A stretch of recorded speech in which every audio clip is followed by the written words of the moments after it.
North Korea hotting up. Now, the interesting thing about China is that it hides its propaganda behind these milquetoast headlines. The Global Times is basically the Communist Party mouthpiece. They release a lot of their agenda in these editorials that appear in the Global Times. One came out yesterday, and the headline is, "China must be ready for worsened North Korea ties." Sounds quite a, dry, stale, boring article, but if you actually read into it, the nuggets are always in there. It states, quote, "If the North Korean nuclear issue boils over, a war on the peninsula is unavoidable. The war will bring more risks than the tough sanctions on Pyongyang could to China. If China does not tackle the conundrum now, it will face more difficult choices in the future." So they're starting to turn against North Korea, their ally, by the sounds of it, after this aggressive stance by Trump. The article continues, "Beijing hopes to maximize the interests of all stakeholders, but if it fails, in the end, it still has the capability to strike back at any side that crosses the red line." So Beijing is announcing its own red line in terms of North Korea.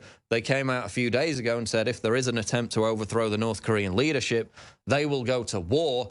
Again, they always put out these statements, very aggressive statements, in their official mouthpiece. Nobody really picked this one up, but they're basically saying they have a red line and they're moving closer towards it as regards North Korea. Daily Mail reports Pacific's top Navy officer says America must assume Kim Jong-un will nuke America. Again, there's speculation. How many years will it take before they get that ICBM missile to reach the West Coast? Well, the Navy's top officer in the Pacific has warned that the North Korean crisis is real and the U.S. must assume Kim Jong-un intends to launch nuclear attacks on America and its allies. He is Admiral Harry B. Harris, Jr. Quote, "There is some doubt within the intelligence community whether Kim Jong-un has that capability today or whether he will soon, but I have to assume he has it. The capability is real and that he's moving towards it," Harris said, according to Fox News. The North Korean crisis is the worst he's ever seen.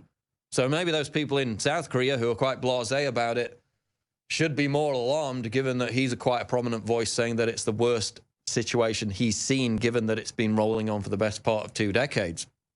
Mentioned this earlier, Zero Hedge reports Trump warns there's a chance of a major conflict with North Korea. That was during an interview with Reuters, where he was actually quite kind to Kim Jong-un. Bizarrely, he said, quote, "He's 27 years old. His father dies, took over a regime. So say what you want, but that's not easy, especially at that age. I'm not giving him credit or not giving him credit. I'm just saying that it's a very hard thing to do." So he was actually somewhat kind to Kim Jong-un, but he also said there was a chance of a major conflict soon. Meanwhile, Vladimir Putin has come out and said that the situation in North Korea has, quote, "seriously deteriorated." So again, the rhetoric there is heating up. That's what Putin said during a meeting Thursday, after a Kremlin meeting on Thursday. Quote, "We call on all states involved in the region's affairs to refrain from military rhetoric and seek peaceful, constructive dialogue." But he says it's seriously deteriorated. The Sun reports Kim Jong-un ready to send army of up to 500,000 women soldiers to the front line. That'll probably be celebrated by feminists across the world if war with the U.S. erupts. North Korean leader Kim Jong-un is ready to send up to 500,000 women soldiers to the front line if the war with the U.S. breaks out. According to defectors' estimates, battalions of female soldiers took part in the nation's biggest ever live firing exercise to mark the 85th anniversary of the military's creation this week. Of course, they keep saying whenever there's an anniversary of the military or of the founder of the country that that is going to mark the 6th nuclear test that will then lead to a U.S. military strike on North Korea. It hasn't happened yet, and that can only be a good thing as we seek to de-escalate these tensions in the region. Battle of Berkeley yesterday, which didn't actually happen because the Antifa chicken-necked cowards didn't show up, and the rally was peaceful. Imagine my shock, they don't show up and it's actually peaceful. Some kind of coincidence there. So we're going to talk about that. We're going to talk about Bill Nye, again, with his social justice hysteria, with his Netflix special right now. There's actually a clip from his 1996 show, which I saw earlier today, where he was talking about how there's an XX chromosome and an XY chromosome. There aren't more than 2 genders, which is interesting given what he's saying now. But we've got Leanne McAdoo in studio. Leanne, let's talk about Berkeley. Mario Savio. And there actually there's a monument in Berkeley dedicated to him, which says, quote, the most beautiful thing in the world is free speech, the people at Berkeley now don't seem very dedicated to that idea, do they? Right, exactly. And I've actually got a clip. If we can get it ready, I would love to just remind people where this fight to honor free speech on campus, where it all began. Just kind of giving you a little history. These students were actually fighting against their super conservative administration, demanding that they bring in more liberal speakers. And that was at a time when they would shut down, they say, this is the campus, you don't have free speech rights here, you don't have free access to the First Amendment. So these students were like physically fighting and getting violent to bring liberal speakers onto their campus. And now, of course, we can see the exact inverse is going on. But let's take a little, walk through history there with this very famous speech on the Sproul Hall steps. And so we can see these are the same sort of activists now who have gone on to become these liberal professors who are still kind of pumping out this, throw yourself against the machine, tell it it won't work if we'll throw ourselves against the levers, and we're not your product, you can't buy us. So very powerful, but it's interesting to see how it's completely now flipped, and that they are using that same power to silence any conservative voices on campus. Well, it's like Bill Maher said, it was the cradle of free speech. Now it's the cradle for crybabies. But we have the perfect antidote, and you're wearing it right now. Yes, I'm one of your groupies here with the conservatism is the new counterculture, and that's exactly it, because we can see, how things have completely flipped over to now we have students actually throwing themselves against the machine there at Berkeley, and these are your alt-right people. We've got, Baked Alaska coming up. Lauren Southern there yesterday made some very good points when she was on the live stream with us. Just that this is so important for people to stand up for the First Amendment, regardless of what side of the issue you're on, because it affects all of us. And it's not about aligning yourself to a certain political party or a certain president, because presidents, they come and they go. But our fundamental rights, we have to preserve them. The government is not going to protect them for us. So just like we see decades ago where the liberal students are having to fight to be heard and fight to have access to free speech. Well, now it's flipped, and it's gone the other way now. Conservatism, that's the new counterculture.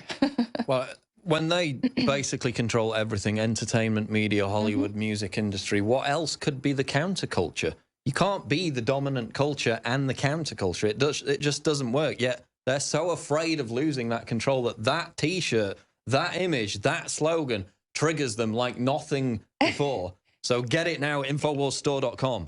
Seamless transition. And it is very soft. I really do like the good quality. Very nice soft fibers in this T-shirt. And it's limited edition. It's only going to be around for so much longer because it's a limited run. It is high quality. Conservatism is the new counterculture T-shirt, available at InfoWarsStore.com for a limited time.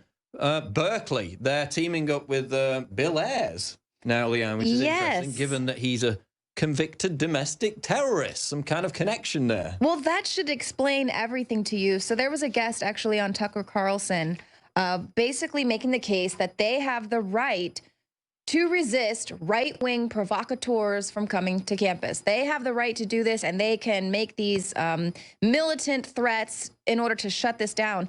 Meanwhile, they're working with violent domestic terrorist Bill Ayers. He's now officially linked to Antifa through his group Refuse Fascism. And of course, he's famous for the Weather Underground domestic terror organization that he helped found. They bombed the Pentagon, and it's just like, that's fine. Those type of liberal provocateurs, that's completely fine.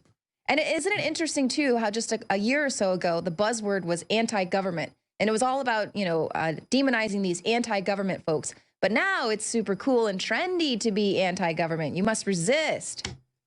Well, it's amazing, isn't it? You look at Black Lives Matter, and it's the same situation.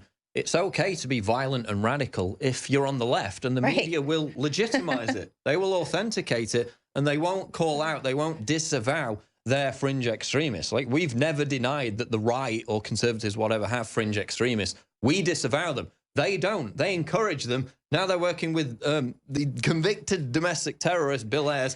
They're pepper spraying people. They're punching them in the face. They're stabbing people. It continues to happen, but we're going to talk about it later. They basically failed to show up yesterday, Leanne, right? We were all here expecting these massive riots, and virtually nothing happened. Right. Well, it appears as if the cops were there in riot gear. They were prepared. They obviously were not given the stand down order. Could it be because there was a lot of speculation regarding the mayor's ties to By Any Means Necessary? You know, he liked this group publicly on his Facebook. What's the deal there? So then it appears as if the police were told, you know what, do what you got to do, try to keep the peace. But it's interesting that we see these little militant arms of these activist groups being allowed to make these militant threats, to threaten GOP marchers, for instance, in Portland, where they were having to cancel that Rose Parade that had gone 67 years they had been in that parade, had to cancel it because of anti-fascist threats that were made. So then they were like, felt really empowered. Like, anyone who says violence doesn't work, or violence, militant threats don't work, well, see how powerful we were and effective we were. We were able to shut down Milo and Coulter, now the Portland Rose Parade. They're going to come target every single event that they possibly can. And the left is going, and the establishment, our representatives are going to coddle them and encourage them, because they have plans to move this country more progressive to the left as far as they possibly can. So they want to tear down the fabric of what this society, of what America was founded on, so that they can rebuild it in a really regressive way. Exactly. And of course, YAF, this conservative group who basically cucked out and said we can't provide security for Ann Coulter, they need to take some of the blame, because that was easy enough to pull out. They could have crowdfunded it, so they're rightly being criticized. That's why Ann Coulter had to pull out of her speech.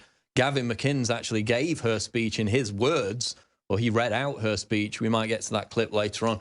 Other news, though, Leanne, you wanted to talk about Bill Nye, right?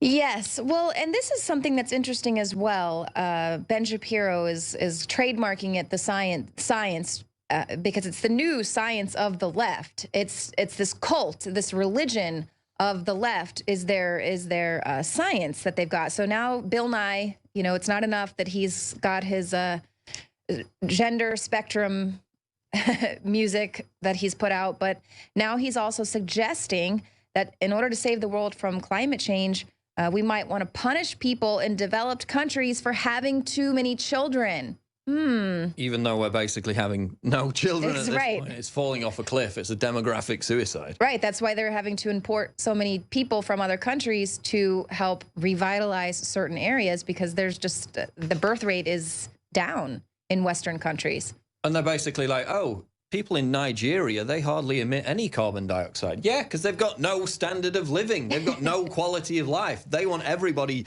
dragged down to that level, rather than allowing Africa to develop, you know, getting these clean technologies in there. They just want to drag us all down to that level. But of course, the same situation isn't going to be applied to them. They're still going to be in their ivory tower, right? Right. And this is, I mean, and this is what is just so insane. Bill Nye is not a scientist, okay? He's a comedian. Why is he being paraded out to teach us now about the gender spectrum? My Sex Junk is the music video. And then now basically putting this out there, which young people are going to, I know I got really propagated with this when I was in school about how, well, you know, we probably shouldn't have kids, maybe just one, because the planet is reached capacity and we have to save the planet, so don't have children. I mean, what is this globalist agenda here, and why Bill Nye of all people? Who is this guy? It's amazing. Of course, now he says there's a gender spectrum. Back in '96, he came out with a video saying there were only two genders, which is scientific, but now he's no longer scientific, yet he still calls himself the science guy. We'll be back. Alex Jones Show live, InfoWars.